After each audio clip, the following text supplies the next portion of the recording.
ও নবী, চিন্তা করবেন না, কষ্টের পরেই আছে সুখ, দুঃখের পরেই আছে আনন্দ। ঠিক কিনা?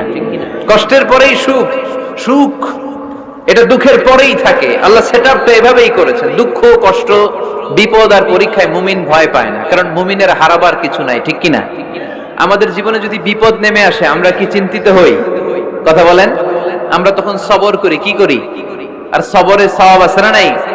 কারণ মুমিন জানে রাত যত গভীর হয়, অন্ধকার তমানিসা বেদ করে সুবহে সাদিক হয়। মুমিন জানে গর্ভবতী নারীর পেটের যন্ত্রণা যত বাড়তে থাকে, নতুন মেহমান আগমনের সময় ঘনাতে থাকে। ঠিক কিনা? মুমিন জানে মুমিনের উপর বিপদ কষ্ট যত বাড়তে থাকে, সুখের সময় ঘনাতে থাকে, কাছে আসতে থাকে। চিল্লায় বলেন ঠিক কিনা? এজন্য আল্লাহ বললেন, ফাইন্না মাআল উসরি ইউসরান, ইন্না মাআল উসরি ইউসরা। ও নবী, চিন্তা করবেন না, পেরেশান হবেন না। মাক্কি জীবনে আপনার দুঃখ কষ্ট, কিন্তু কিছুদিন পরেই মাদানী জীবনে আপনার জীবনে সুখ নামিয়ে দিবে কে? আপনার জীবনে আনন্দের বন্যা বইয়ে দিবে কে?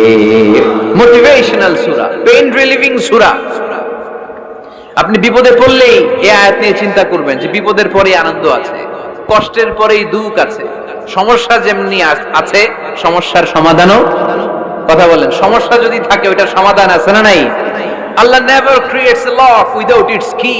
আল্লাহ এমন কোন তালা বানায় নাই যেই তালার জন্য চাবি বানায় নাই। ঠিক কি না? তালা যদি বানায়, ওই তালার কি আছে?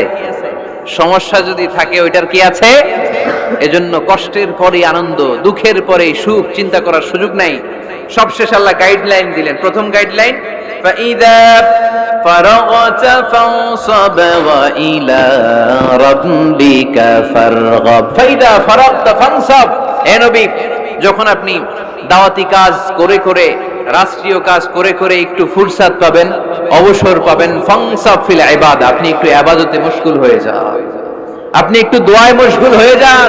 ওয়া ইলা রাব্বিকা ফারগাব, আর আপনার রবের দিকে মনোনিবেশ করুন। ব্যথা যদি পান, কষ্ট যদি পান, আমারে বলেন, অন্যরে বলেন না। কিন্তু আমরা ব্যথা পাইলে শেয়ার করি কোথায়? সবার আগে কি বুকে? ফেসবুক। কষ্ট পেয়েছি, দুঃখ পেয়েছি, কোথায় শেয়ার করি? কেউ যদি আমারে কষ্ট দেয়, আমি বদলা নিতে চাই। ঠিক কি না? কিন্তু ইসলাম বলে বদলা না নিয়ে বদলে দাও। কি করবেন? বদলা নিও না, বদলে দাও। আল্লাহর কাছে বল, বন্ধুর কাছে বলার আগে, স্ত্রীর কাছে বলার আগে, ফেসবুকে শেয়ার করার আগে, কষ্টের কথা শেয়ার করব কার কাছে? বিশ্বনবী সাল্লাল্লাহু আলাইহি ওয়াসাল্লাম আমাদেরকে এটাই শিখিয়েছেন। এই শিক্ষা